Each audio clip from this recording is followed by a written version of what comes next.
আসসালামু আলাইকুম। আপনারা জানেন যে ইতিমধ্যেই আমাদের প্রিয় নেত্রী, তিনবারের প্রধানমন্ত্রী, যাকে সবাই বলেছিল মাদার অফ ডেমোক্রেসি, আপসহীন দেশনেত্রী বেগম খালেদা জিয়া আজকে ভোর ৬টার সময় ইন্তেকাল করেছেন। ইন্না লিল্লাহি ওয়া ইন্না ইলাইহি রাজিউন।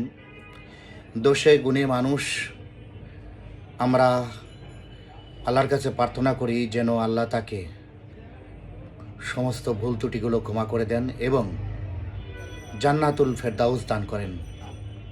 এই মহান নেত্রী দেশের জন্য অনেক কষ্ট করেছেন। স্বামী হারানোর পর থেকে তিনি দেশকে নিয়ে যুদ্ধ করেছেন মৃত্যু অবধি। এটা সবাই জানে। শেষ পর্যন্তও তাকে কষ্ট করতে হয়েছে। তার এই মৃত্যুকে সবাই বলছে মহাকালের সমাপ্তি। হ্যাঁ, সত্যিই তিনি দেশের এক মহাকাল, তার সমাপ্তি হয়ে গেল।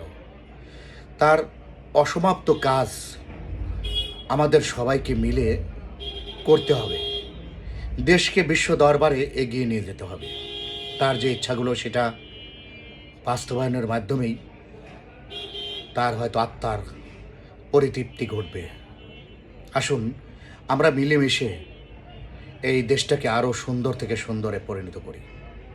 সবার মধ্যে একটা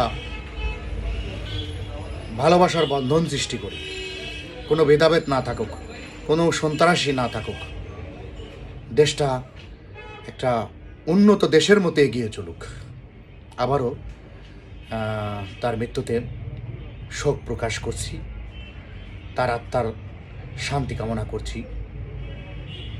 আল্লাহ হাফেজ।